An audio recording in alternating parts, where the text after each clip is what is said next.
아마 지금 이 방송을 듣고 계신 여러분들도 무심코 스마트폰 열어서 SNS 넘기다가 그 화면 속에서 털뭉치 같은 고양이가 자기 몸보다 훨씬 작은 종이 상자에 막 어떻게든 몸을 구겨 넣으려는 영상 분명 한 번쯤은 보셨을 겁니다. 아, 맞아요. 일상에서 진짜 너무 흔하게 보는 장면들이잖아요. 그렇죠.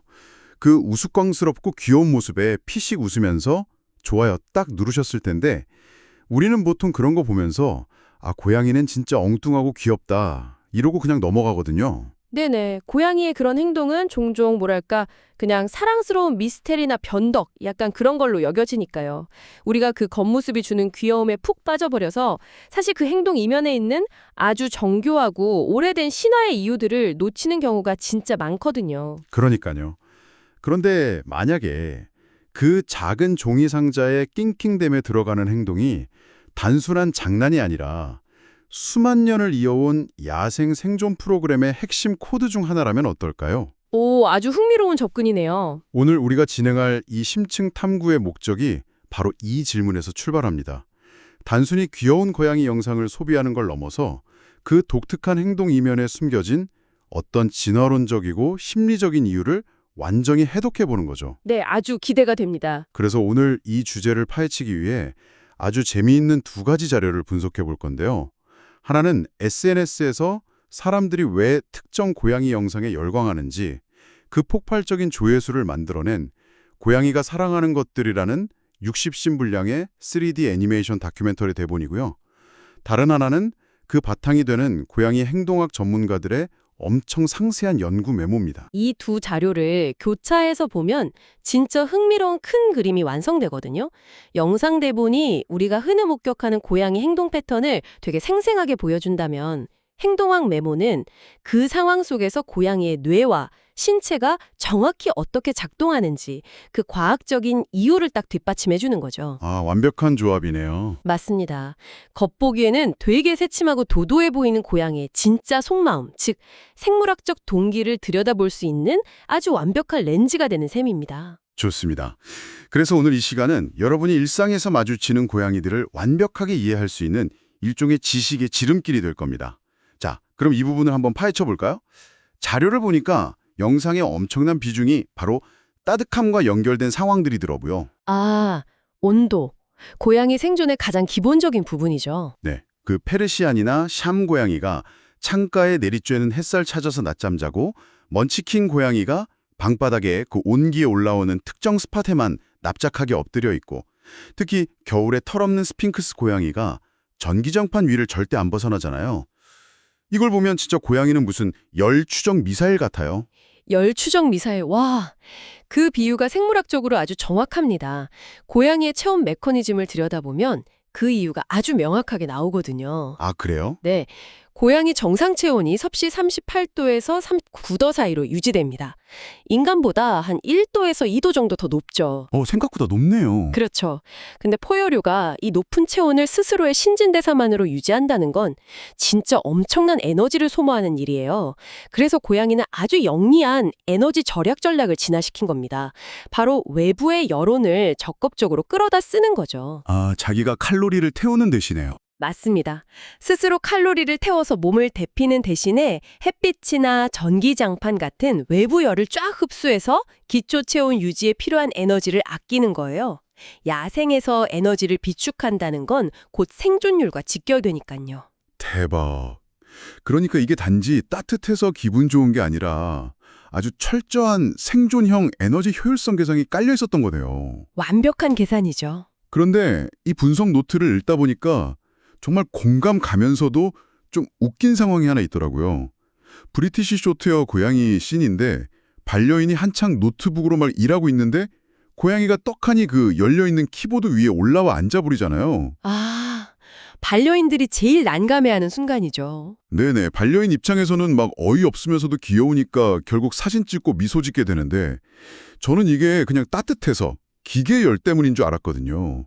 근데 메모 해석이 진짜 소름이더라고요. 이게 단순한 열 때문이 아니라는 거잖아요.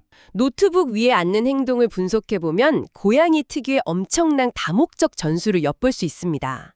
방금 말씀하신 1차적인 목적은 당연히 국소적인 열원, 그 따뜻한 기계에서 나오는 열을 흡수하는 게 맞아요. 하지만 고양이들은 절대 바보가 아닙니다. 그럼 또 다른 목적이 있다는 건가요? 네. 고양이들은 집안이라는 생태계에서 자기 보호자, 즉 반려인의 시선과 에너지가 지금 어디로 향하는지 아주 정확하게 관찰하거든요. 반려인이 모니터랑 키보드에 몇 시간째 집중하고 있다는 걸 파악한 겁니다. 와, 똑똑하네요, 진짜. 그러니까 노트북 위에 올라가는 건 체온 유지라는 생리적 욕구를 채우는 동시에 반려인의 시선과 손길을 자신한테 강제로 딱 돌려 세우는 거죠. 사회적 교감 욕구까지 단 한 번의 행동으로 달성하는 고도의 전략인 겁니다. 진짜 콩 먹고 알 먹는 완객권 전술이네요. 관심도 끌고 몸도 데피고. 그리고 푹신한 담요 위에서 그 메인콘 고양이가 앞발로 번갈아가며 꾹꾹 누르는 거 있잖아요. 일명 꾹꾹이. 이것도 체온이랑 연관된 심리적 기전이 있다면서요? 네, 꾹꾹이도 아주 흥미롭죠. 메모에 따르면 이게 단순히 바닥을 평평하게 만드는 게 아니라 어릴 적 젖을 먹던 기억과 맞닿아 있습니다. 새끼 때 엄마 품에서의 기억이요? 맞습니다. 따뜻함이라는 물리적 감각이 뇌에 전달되면서 엄마 고양이 품에 있던 시절에 그 옥시토신, 즉 정서적 안정감을 분비시키는 거예요. 신체적인 온기가 심리적인 위안으로 직결되는 아주 아름다운 신경학적 반응인 거죠. 듣고 보니 되게 뭉클하네요. 스스로를 가장 안전하고 보호받던 시절로 리셋하는 거군요. 그렇죠. 그런데 여기서 흥미로운 건 이렇게 가장 기본적인 체온과 안정감의 욕구가 충족되고 나면 고양이의 관심사는 아주 자연스럽게 다음 생존 단계로 넘어간다는 겁니다. 다음 단계요? 네, 바로 공간에 대한 안전과 통제입니다. 여기서부터 우리가 흔히 아는 그 도도한 고양이 특유의 공간 지각 방식이 쫙 드러나게 되죠. 공간 통제. 고양이 하면 진짜 빼놓을 수 없는 게 바로 수직 공간에 대한 집착이잖아요. 행동 분석 대본에서도 러시안 블루가 냉장고 위를 차지하거나 아비시니안이 책장 꼭대기를 선호하는 모습이 엄청 강조되어 있더라고요. 수직 본능은 고양이 행동학에서 정말 핵심적인 부분이죠. 솔직히 저는 진짜 흥미로운 부분인 여긴데요. 고양이가 냉장고 위에서 저를 이렇게 쓱 내려다볼 때 속으로 인간을 참 한심한 캔따개 정도로 쳐다보는구나 했거든요. 무시하는 줄 알았어요. 하하, 많은 분들이 그렇게 오해를 하십니다. 근데 자료를 보니까 제가 완전히 틀렸더라고요. 그 도도한 눈빛이 사실은 진화론적 생존 전술이었다는 게 진짜 신선했어요. 네, 이것을 더 큰 맥락과 연결해 보면 고양이의 진화 역사가 보입니다. 생태계 내에서 고양이의 위치를 파악해야 하는데 학술적으로 고양이는 중간 포식자에 속하거든요. 중간 포식자요? 먹이사슬 중간이란 뜻인가요? 맞습니다. 쥐나 작은 새들한테는 진짜 무시무시한 사냥꾼이지만 동시에 코요테나 맹금류 같은 더 큰 육식동물한테는 언제든 잡아먹힐 수 있는 사냥감이 되는 위치죠. 야생에서 지면은 사방이 뚫려 있어서 기습당하기 제일 쉬운 위험한 공간입니다. 자기도 사냥을 하지만 반대로 쫓기는 입장이기도 하니까. 정확합니다. 반면에 높은 곳은 지상의 잠재적인 적을 미리 발견할 수도 있고 동시에 내가 사냥할 작은 먹잇감들을 360도로 관찰할 수 있는 완벽한 전술적 유충지가 되는 거죠. 시야 확보가 곧 생존 확률의 극대화를 의미하니까요. 와, 중간 포식자 개념 들으니까 단번에 이해가 되네요. 늘 사냥하면서도 언제 잡아먹힐지 모른다는 불안감을 안고 살았던 거네요. 그렇다면 우리가 거실에 설치해두는 캣타워는 단순한 놀이터가 아니라 집안이라는 생태계의 일종의 공항 관제탑 같은 거군요. 관제탑 비유 아주 훌륭합니다. 고양이에게 높이는 곧 권력이자 평화를 의미합니다. 대본 씬 중에 스코티시 폴드가 캣타워 조립하는 주인을 가만히 지켜보는 장면이 나오잖아요. 네네, 얼른 만들어라 하는 표정으로. 그게 실내에서만 사는 반려묘에게 이런 수직 공간을 제공하는 게 얼마나 중요한지 보여주는 겁니다. 이건 그냥 에너지 소모용 장난감이 아니에요. 고양이의 누이 가장 깊은 곳에 자리한 생존의 불안감을 잠재워주는 핵심적인 환경 제공인 거죠. 캣스텝이나 캣타워 위에서 집안 전체를 내려다보면서 통제감을 느낄 때 신경계가 비로소 경계태세를 풀고 평안해진다는 거네요. 맞습니다. 높은 곳에서 내려다볼 때 느끼는 그 특유의 자존심 가득한 표정은 사실 무시가 아니라 이제야 살 것 같다. 여기 참 안전하네. 라는 아주 깊은 안도감의 표현인 거죠. 진짜 오해가 다 풀리네요. 자, 그런데 이렇게 안전한 관제탑에서 집안 샅샅이 관찰하면서 평화롭게 쉬던 고양이가 갑자기 바닥에서 빠르게 움직이는 무언가를 딱 발견했다고 상상해 보시죠. 아, 통제감이 확보된 상태에서 타겟이 나타난 거군요. 네, 억눌려 있던 야생성이 곧바로 폭발하게 되잖아요. 본격적인 사냥놀이의 시작이죠. 야생의 본능이 거실 한복판에서 고스란히 재현되는 가장 역동적인 순간입니다. 행동학 메모를 보면 고양이한테 놀이는 단순한 오락이나 시간 때우기가 절대 아닙니다. 그럼 뭔가요? 필수적인 건가요? 네, 생존을 위해 프로그래밍된 생리적 사이클을 해소하는 필수 활동입니다. 실내 고양이들은 밥을 직접 구할 필요가 없으니까 사냥에 써야 할 에너지가 몸속에 계속 쌓이거든요. 하루 15분 정도의 강렬한 사냥놀이가 이 축적된 에너지를 태우고 스트레스를 풀어주는 안전 밸브 역할을 하는 거죠. 그래서 그 마법의 장난감들이 엄청 다양하잖아요. 새처럼 날아다니는 깃털 장난감, 뱀처럼 바닥 기어다니는 끈 장난감, 숨바꼭질 퍼즐 박스.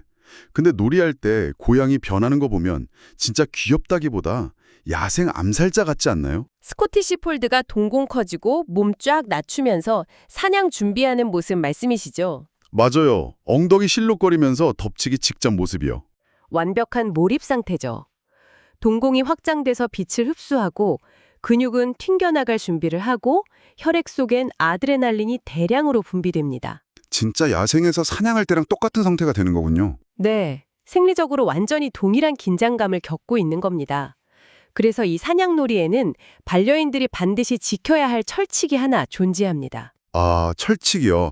저도 메모 읽으면서 그 부분이 제일 인상 깊었어요. 새로운 시각이 딱 열리더라고요. 특히 그 벵갈 고양이가 레이저 포인터 불빛 미친 듯이 쫓는 상황이요. 레이저 포인터 놀이, 진짜 주의해야 할 부분이죠. 네, 만약에 잡히지도 않은 그 빨간 불빛만 실컷 쫓아다니게 하고 마지막에 간식 같은 물리적인 보상을 안 주면 저는 이거 보면서 우리가 고양이한테 너는 절대 이길 수 없는 게임을 평생 해야 해 라고 강요해서 엄청난 실존적 위기를 겪게 만드는 거 아닌가 싶었거든요. 와, 실전적 위기? 여기서 흥미로운 점은 그 호스트님의 통찰이 실제 생물학적 메커니즘을 완벽하게 관통하고 있다는 겁니다. 아, 진짜요? 네. 고양이의 사냥 사이클은 뇌에 4단계로 프로그래밍 되어 있습니다. 탐색, 추적, 포획, 그리고 취식, 즉 먹는 거죠. 레이저 포인터는 시각을 자극해서 탐색이랑 추적 본능은 엄청 끌어올리는데 마침내 덮쳤을 때 발톱에 잡히는 실체가 없잖아요. 허무하겠네요. 아드레날린은 막 최고조인데. 그렇죠. 포획과 취식이라는 성취 단계가 강제로 생략되니까 에너지는 다 썼는데 마무리가 안 돼서 뇌에서 에러가 나는 겁니다. 와, 뇌에서 에러가. 그럼 스트레스 엄청 받겠네요.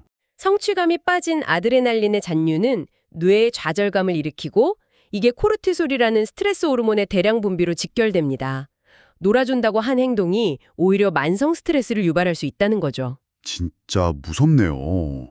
그럼 어떻게 해야 완벽하게 끝맺음을 할 수 있나요?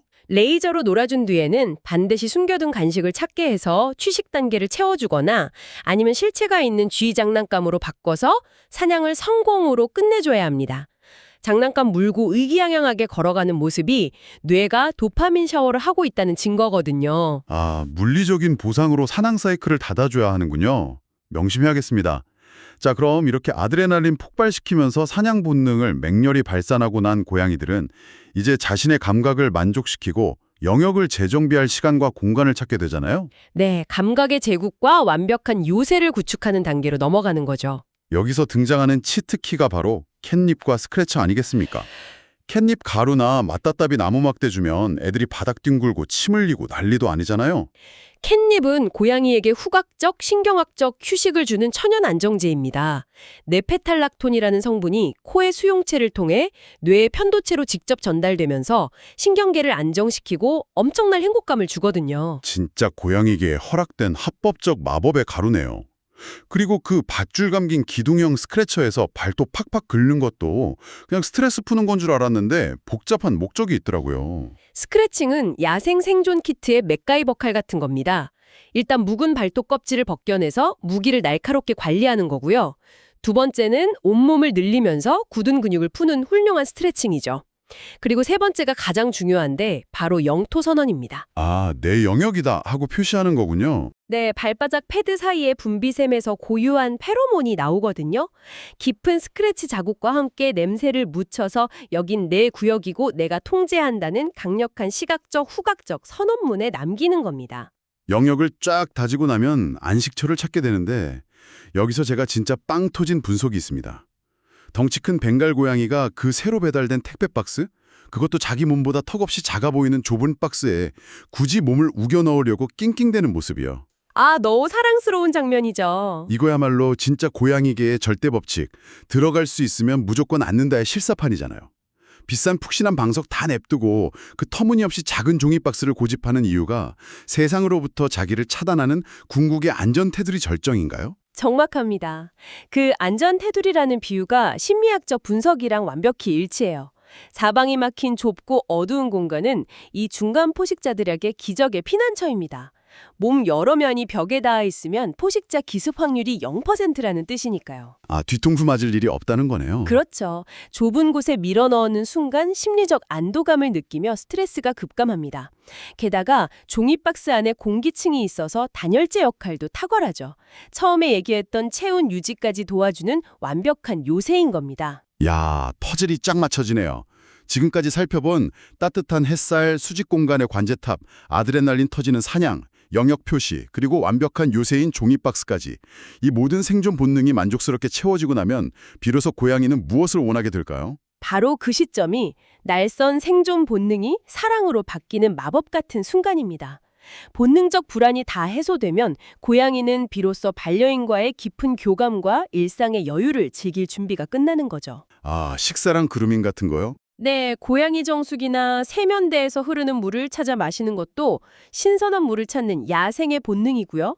까끌까끌한 혀로 털을 빗는 그루밍은 마음의 안정을 찾고 자기 냄새를 지우는 테라피 행위입니다. 그렇죠. 그러다 추룩 꺼내는 부스럭 소리 나면 우다다 달려오고요. 간식 먹고 기분 좋으면 골골송 부르잖아요. 근데 분석 메모의 하이라이트는 역시 감동적인 스킨십에 대한 해석이더라고요. 고양이가 보여주는 궁극의 애정 표현들이죠. 네, 귀 뒤나 턱 긁어주면 배를 발라당 보여주고 머리를 툭 부딪히는 헤드번팅에 느리게 눈 깜빡이는 눈키스까지. 그렇다면 이 모든 게 대체 무슨 의미일까요? 헤드번팅은 페로몬을 문질러 냄새를 공유하는 가족 인증 도장이고요. 가장 치명적인 배를 보여준다는 건 당신에게 위협을 느끼지 않는다는 완벽한 신뢰입니다. 그리고 눈키스는 적대감이 없음을 알리는 아주 섬세한 평화 조약이죠. 결국 다정한 손길과 빗질, 눈키스를 건네는 이 과정이 독립적인 야생동물을 우리의 완벽한 가족으로 만드는 어떤 비밀 언어였던 거네요. 맞습니다. 우리가 이 진화의 유산, 본능의 요소들을 다 이해하고 채워줄 때 고양이의 삶이 행복해지고 그 신뢰의 골골송에 결국 우리 사람의 마음까지 치유하게 되는 완벽한 상리 공생인 겁니다. 와, 오늘의 심층 탐구를 통해서 여러분도 당장 곁에 있는 고양이의 행동을 완전히 새로운 눈으로 보게 되셨을 겁니다. 그들이 사랑하는 것들이 단순한 취향을 넘어서 수만 년을 이어온 생존 본능이자 언어라는 걸요. 오늘 당장 반려묘에게 그들이 가장 사랑하는 걸 선물해 보시길 권합니다. 네, 분명 관계가 더 깊어질 겁니다. 자, 마지막으로 오늘 자료를 보면서 들었던 신선하고도 도발적인 생각 하나를 던지면서 마무리하겠습니다. 가만히 생각해 보세요. 인간은 고양이 본능 채워주려고 비싼 노트북 온열 매트로 내주고 거실에 거대한 나무 세우고 매일 피곤한데 깃털을 막 흔들어줍니다. 이쯤 되면 우리가 고양이를 실내에 길들인 걸까요? 아니면 고양이가 우리를 완벽한 실내 생태계 관리인으로 철저히 길들인 걸까요? 아, 정말 날카로운 질문이네요. 누가 진짜 주인인지 한 번쯤 생각해 보시길 바랍니다. 우리는 다음 시간에도 흥미로운 지식 탐구로 돌아오겠습니다.